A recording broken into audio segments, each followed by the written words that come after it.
Genèse chapitre 11. Toute la terre avait une seule langue et les mêmes mots. Après avoir quitté l'Est, ils trouvèrent une plaine dans le pays de Shinéar et s'y installèrent. Ils se dirent l'un à l'autre, « Allons, faisons des briques et cuisons-les au feu. » La brique leur servit de pierre et le bitume de ciment. Ils dirent encore, « Allons, construisons-nous une ville et une tour dont le sommet touche le ciel et faisons-nous un nom, afin de ne pas être dispersés sur toute la surface de la terre. » L'Éternel descendit pour voir la ville et la tour que construisaient les hommes. Et il dit, « Les voici qui forment un seul peuple et ont tous une même langue. Et voilà ce qu'ils ont entrepris. Maintenant, rien ne les retiendra de faire tout ce qu'ils ont projeté. Allons, descendons et là brouillons leur langage afin qu'ils ne se comprennent plus mutuellement. » L'Éternel les dispersa loin de là sur toute la surface de la terre. Alors ils arrêtèrent de construire la ville. C'est pourquoi on l'appela Babel. Parce que c'est là que l'Éternel brouilla le langage de toute la terre, et c'est de là qu'il les dispersa, sur toute la surface de la terre. Voici la lignée de Sem. À l'âge de 100 ans, Sem eut pour fils Arpachad, 2 ans après le déluge. Sem vécut 500 ans après la naissance d'Arpachad, et il eut des fils et des filles. À l'âge de 35 ans, Arpachad eut pour fils Shéla. Arpachad vécut 403 ans après la naissance de Shéla, et il eut des fils et des filles. À l'âge de 30 ans, Shéla eut pour fils Héber. Shéla vécut 403 ans après la naissance d'Héber et il eut des fils et des filles. À l'âge de 34 ans, Héber eut pour fils Péleg. Héber vécut 430 ans après la naissance de Péleg et il eut des fils et des filles. À l'âge de 30 ans, Péleg eut pour fils Réhu. Péleg vécut 209 ans après la naissance de Réhu et il eut des fils et des filles. À l'âge de 32 ans, Réhu eut pour fils Sérug. Réhu vécut 207 ans après la naissance de Sérug, et il eut des fils et des filles. À l'âge de 30 ans, Sérug eut pour fils Nachor. Sérug vécut 200 ans après la naissance de Nachor, et il eut des fils et des filles. À l'âge de 29 ans, Nachor eut pour fils Térach. Nachor vécut 119 ans après la naissance de Térach, et il eut des fils et des filles. Térach était âgé de 70 ans lorsqu'il eut Abram, Nachor et Haran. Voici la lignée de Térach. Térach eut pour fils Abram, Nachor et Haran. Haran eut Lot. Haran mourut du vivant de son père Térach dans le pays de sa naissance, à Ur en Chaldée. Abram et Nachor se marièrent. La femme d'Abram s'appelait Sarai, et la femme de Nachor, Milka. Elle était la fille d'Haran qui était le père de Milka et de Gisca. Sarai était stérile, elle n'avait pas d'enfant. Térach prit son fils Abram, son petit-fils Lot, qui était le fils d'Haran, et sa belle-fille Sarai, la femme de son fils Abram. Ils sortirent ensemble d'Ur en Chaldée pour se rendre dans le pays de Canaan. Mais arrivés à Charan, ils s'y installèrent. Térach vécut 205 ans, puis il mourut à Charan.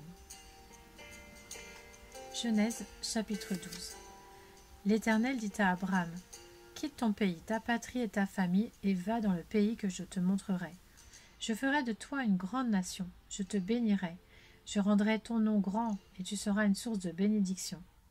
Je bénirai ceux qui te béniront, et je maudirai ceux qui te maudiront, et toutes les familles de la terre seront bénies en toi. » Abram partit conformément à la parole de l'Éternel, et Lot partit avec lui. Abram était âgé de 75 ans lorsqu'il quitta Charan. Il prit sa femme Sarai et Lot, le fils de son frère. Il prit aussi tous les biens, et les serviteurs dont ils étaient devenus propriétaires à Charan, et ils partirent pour se rendre dans le pays de Canaan, où ils arrivèrent. Abram traversa le pays jusqu'à l'endroit appelé Sichem, jusqu'aux chênes de Morée. Les Cananéens occupaient alors le pays. L'Éternel apparut à Abram et dit, « C'est à ta descendance que je donnerai ce pays. » Abram construisit là un autel en l'honneur de l'Éternel qui lui était apparu. Il partit de là vers la région montagneuse qui se trouve à l'est de Béthel, et il dressa ses tentes. Béthel était à l'ouest et Haï à l'est. Là, il construisit un autel en l'honneur de l'Éternel et fit appel au nom de l'Éternel.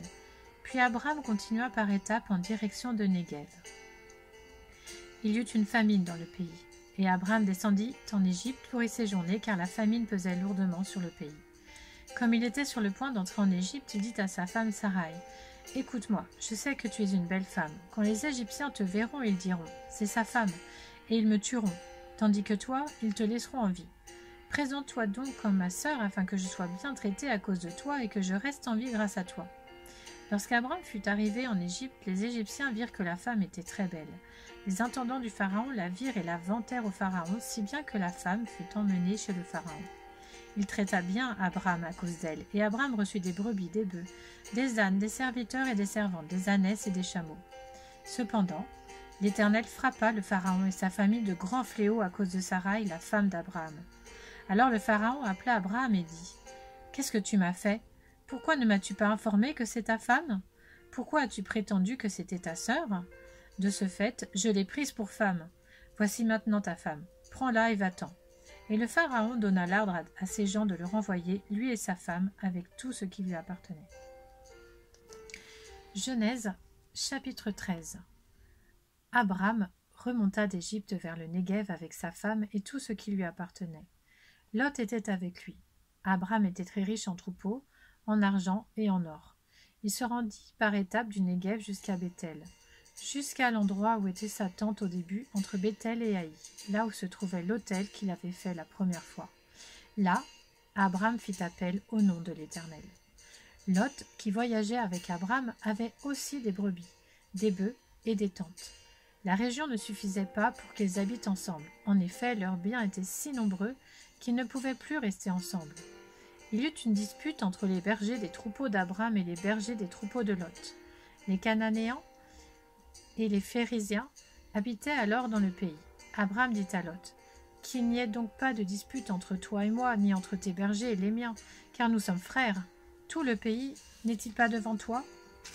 Sépare-toi de moi. Si tu vas à gauche, j'irai à droite, et si tu vas à droite, j'irai à gauche. » Lot leva les yeux et vit que toute la plaine du Jourdain était entièrement arrosée. Avant que l'Éternel n'ait détruit Sodome et Gomorrhe, c'était jusqu'à Tsoar, comme un jardin de l'Éternel, comme l'Égypte. Lot choisit pour lui toute la plaine du Jourdain et se mit en route vers l'est. C'est ainsi qu'ils se séparèrent l'un de l'autre. Abraham s'installa dans le pays de Canaan, tandis que Lot s'installait dans les villes de la plaine et dressait ses tentes jusqu'à Sodome. Les habitants de Sodome étaient mauvais et péchaient beaucoup contre l'Éternel. L'Éternel dit à Abraham, après que Lot se fut séparé de lui, « Lève les yeux, et de l'endroit où tu es, regarde vers le nord et le sud, vers l'est et l'ouest. En effet, tout le pays que tu vois, je te le donnerai à toi, ainsi qu'à ta descendance pour toujours. Je rendrai ta descendance pareille à la poussière de la terre, de sorte que si quelqu'un peut compter la poussière de la terre, ta descendance aussi sera comptée. Lève-toi et parcours le pays dans sa longueur et dans sa largeur, car je te le donnerai. » Abraham déplaça ses tentes et vint habiter parmi les chênes de Mamré qui sont près d'Hébron. Là, il construisit un autel en l'honneur de l'Éternel.